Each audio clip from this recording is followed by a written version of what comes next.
L'atmosphère est une couche de gaz qui entoure une planète. Sur Terre, cette couche s'étend sur environ 800 km en devenant de moins en moins dense en fonction de l'altitude. Elle est composée d'à peu près 78% d'azote, 20% d'oxygène et le restant étant des gaz divers. C'est l'oxygène qui permet la vie sur Terre et l'atmosphère sert de protection face aux rayons solaires ultraviolets. L'atmosphère sur Terre est séparée en plusieurs zones. La troposphère est la première, qui intéresse le plus les météorologistes car c'est là où il y a la plus grosse formation nuageuse, et la stratosphère sont les deux zones les plus importantes. Elles sont séparées au milieu par la tropopause, qui a une altitude moyenne de 11 000 mètres, et il existe encore au-dessus une zone appelée la mésosphère, mais qui intéresse beaucoup moins les météorologistes. Cette atmosphère, elle, donne naissance à une pression atmosphérique, qui représente le poids de la masse d'air au-dessus du lieu d'observation. Cette pression atmosphérique est d'à peu près 1013,25 hectopascales au niveau de la mer, et elle diminue plus l'altitude augmente.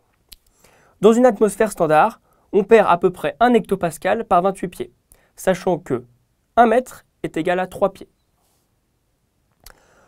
On différencie avec cette pression deux types de calage altimétrique, le calage QFE et le calage QNH.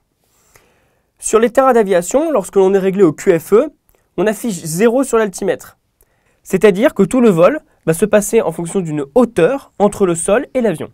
Lorsqu'on affiche le QNH, on prendra en compte l'altitude du terrain et on volera en fonction de cette altitude. Un exemple, si le terrain est à 300 mètres d'altitude par rapport au niveau de la mer, avant de décoller, l'altimètre sera réglé sur 300 mètres. Lorsque la pression diminue, la température diminue également. Ainsi, plus l'altitude augmente, plus la température va diminuer avec la pression. On dit qu'on perd 2 degrés par 1000 pieds, dans une atmosphère dite standard, où l'on considère que la température au niveau de la mer est de 15 degrés. On peut cependant observer quelques phénomènes bizarres qui s'appellent les inversions de température, c'est-à-dire que plus l'altitude va augmenter, plus la température va augmenter également. Cette température, on peut la mesurer grâce à un thermomètre et on peut mesurer la pression grâce à un baromètre. On peut observer que la température minimale se situe juste après le lever du soleil et que la température maximale se situe en début d'après-midi.